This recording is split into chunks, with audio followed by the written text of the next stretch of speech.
What is up, guys? This is going to be my review for Legend of Tomorrow Season 3, Episode 4, titled Phone Home. So, just writing this script, I don't know why, but I'm having a pretty hard time reviewing this episode. Maybe because I never saw E.T., so I can't compare it to anything.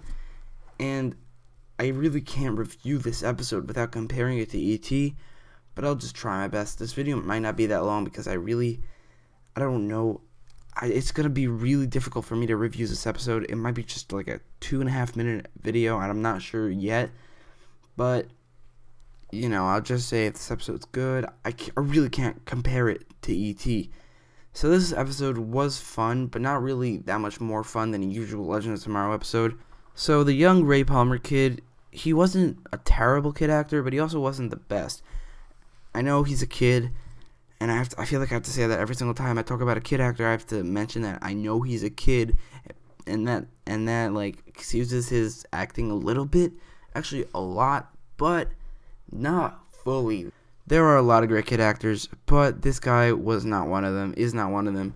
But honestly, it does not take away from the episode that much, just because he's not the greatest actor. But this is a really cheesy story with a Dominator baby. By the way, that Dominator baby was pretty cute, not gonna lie. He was cute and ugly at the same time. It was really weird. His interactions were cute. The noises he made were cute. His face was a little cute, but his face was ugly at the same time. It was really weird. The CGI looked pretty good, actually. And the whole story with the Dominator looking for her baby was a pretty compelling story. I don't know if something like that happened in E.T., but in this episode, it was pretty good. And the CGI for the Dominator looked pretty good too.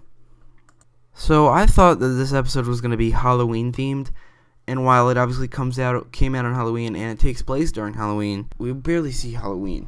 I think next week's episode, we see in the trailer, it's a horror themed episode. I think that episode should have taken place during Halloween and should have came out on Halloween, because this episode wasn't really Halloween themed. If you think about it, it was 100% E.T. It was an E.T. theme. It was not Halloween. It took place during Halloween, but it had barely anything to do with Halloween other than it took place during Halloween. So I definitely think that the next episode is a horror episode. It has vampires in it.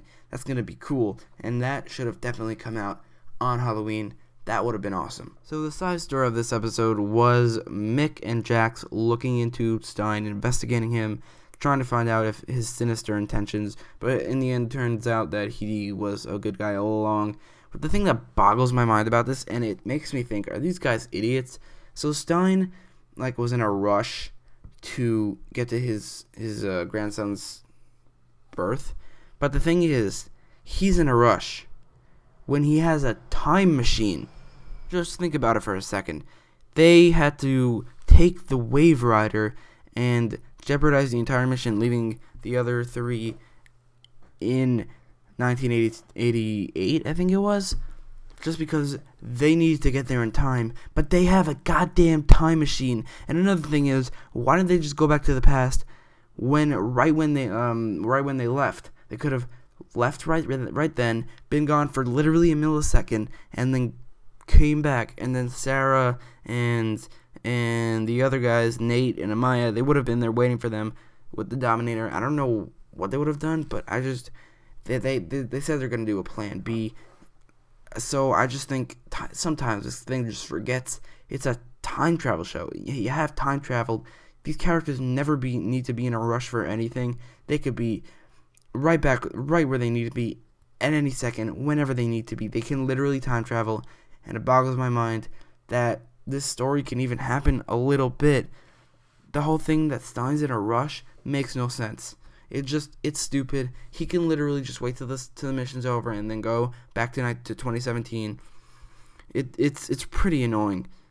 But this whole story didn't feel like it was forcing Firestorm to break up. It's pretty organic. It's pretty organic because we saw that Stein obviously has a grandson now, so it makes so much sense that he would want to retire as a superhero. But his grandson is named Ronnie Stein, so maybe a future version of him becomes the other half of Firestorm. I think that would be pretty cool because it's still Ronnie. But anyway, let me know what you think about the episode. I haven't told you what I thought about the episode yet. I'm going to give this episode a 7, 8. I was gonna give it a 7 point something out of 10. I'll give it an 8. All right, it's an 8. It wasn't that great. It was pretty good. It wasn't that great.